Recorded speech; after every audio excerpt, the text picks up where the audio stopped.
Hoy vamos a meternos de lleno en un texto que de verdad sacudió el pensamiento cristiano del siglo XX. Estamos hablando de Pasión por las Almas, de Oswald J. Smith.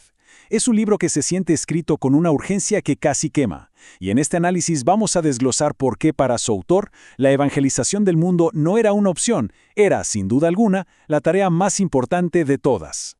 Y para entender bien su argumento, vamos a seguir el camino que él mismo nos traza. Primero vamos a ver el problema, lo que él llama la tarea inconclusa. Después, su diagnóstico, que es bastante duro, sobre el fracaso de la Iglesia. De ahí saltamos a su gran solución, la tarea suprema. Veremos un modelo de éxito que él mismo presenta como prueba y cerramos con el llamado a la acción para cada uno, el mandato individual. Bueno, para empezar, Smith no nos presenta esto como si fuera un simple problema de logística. No. Para él, esto es una batalla espiritual a escala mundial. Por eso mismo, su libro no arranca con números ni estadísticas, sino con una alegoría, una historia muy dramática que le pone el tono a todo lo que viene después. Y el centro de esa alegoría es un concilio en el infierno. Así de directo. Smith imagina a las fuerzas del mal planeando su estrategia principal. ¿Y cuál es? Pues evitar a como dé lugar que el mensaje cristiano llegue a esos rincones del mundo, a los que él llama las tierras cerradas. Esto cambia todo el juego, ¿no? La misión ya no es un programa de la Iglesia, es una guerra declarada contra fuerzas que activamente intentan detenerla. Y para que quede claro que esta guerra no es un juego de niños, Smith nos cuenta lo que uno de esos príncipes demoníacos del Tíbet reporta sobre el destino de un misionero. La imagen es brutal, y aunque es una alegoría, sirve para subrayar el costo altísimo y el peligro real que, según él, enfrentaban los que se atrevían a cruzar esas fronteras. Pero Smith no se queda solo en la historia, aterriza el problema y le pone un número concreto. La famosa tarea inconclusa se puede resumir en esta cifra, 2000. Según las fuentes que él manejaba en su época, esa era la cantidad de tribus que todavía no habían escuchado el Evangelio ni una sola vez. Y este problema tenía, digamos, un mapa. No era algo abstracto. Smith apuntaba a regiones específicas, desde Nueva Guinea, con más de 600 tribus, hasta nuestra Sudamérica, con 300. Cientos de grupos humanos que, en sus propias palabras, vivían en oscuridad esperando un mensaje que sencillamente no estaba llegando. Aquí viene la pregunta clave. Si la tarea es tan grande, tan urgente, ¿por qué sigue sin terminarse?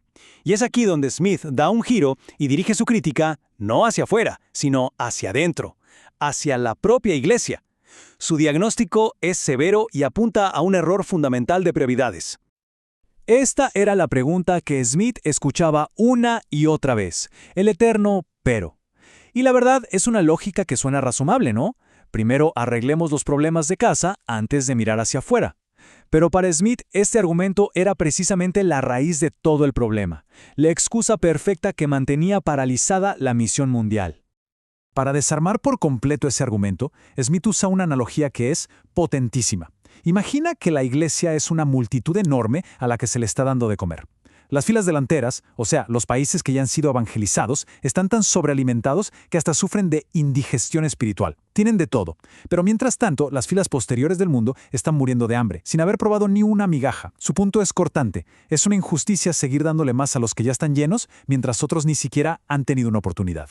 Bien, ya vimos el problema y el diagnóstico. Ahora viene la solución. Aquí es donde Smith presenta su gran tesis, el principio que él creía que podía darle la vuelta a todo y, por fin, cumplir la misión. Y lo llama la tarea suprema. La definición es súper simple, pero radical. Para Smith, esta no es una de las tantas tareas de la Iglesia, es la tarea. La principal, la más importante, la suprema. Todo lo demás, los edificios, los programas locales, lo que sea, tenía que estar en segundo plano, subordinado a este único y gran propósito. Y esto no se lo saca de la manga, claro. Él lo basa en la teología, interpretando este famoso pasaje de Mateo como una promesa directa de Dios. Es como si dijera, si la Iglesia se enfoca primero en lo global, en la expansión del reino, entonces Dios se compromete a cuidar de todas las necesidades locales. Es una apuesta de fe total, poner las misiones primero, confiando en que lo de casa vendrá por añadidura. Ok, todo esto suena muy bien en teoría, pero ¿funciona en la vida real? Bueno, Smith insiste en que sí, que no es solo una idea bonita. Él argumenta que su principio de misiones primero es un modelo que ha sido probado y que funciona, y para demostrarlo nos da ejemplos bien concretos. A ver, miremos el caso de la iglesia Park Street en Boston. Según cuenta Smith, En 135 años, nunca habían organizado una conferencia misionera y sus donaciones para misiones eran de unos $3,200 al año. ¿Qué pasó después de que implementaron su modelo? La cifra se disparó a más de $200,000. El cambio es abismal, y para Smith, esta es la prueba irrefutable de que su método funciona. Pero la prueba de fuego, claro, era su propia iglesia en Toronto. Y estos números son todavía más impactantes. En un año, gastaron $39,000 en su funcionamiento local, pero enviaron $282,000 a las misiones mundiales. O sea, más de 7 veces más.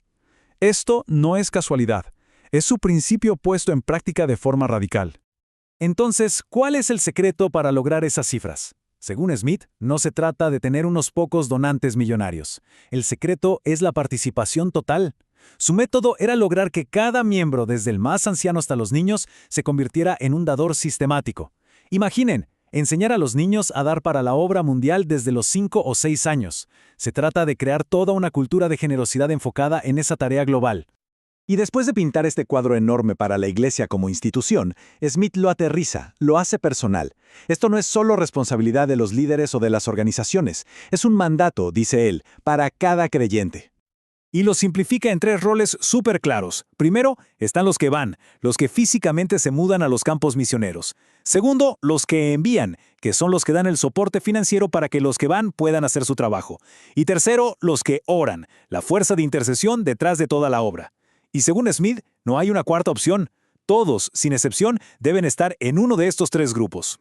Para que se entienda bien el nivel de pasión y de sacrificio del que está hablando, Smith cierra con una historia increíble, la del Dr. Alejandro Duff, un misionero escocés que trabajó en la India.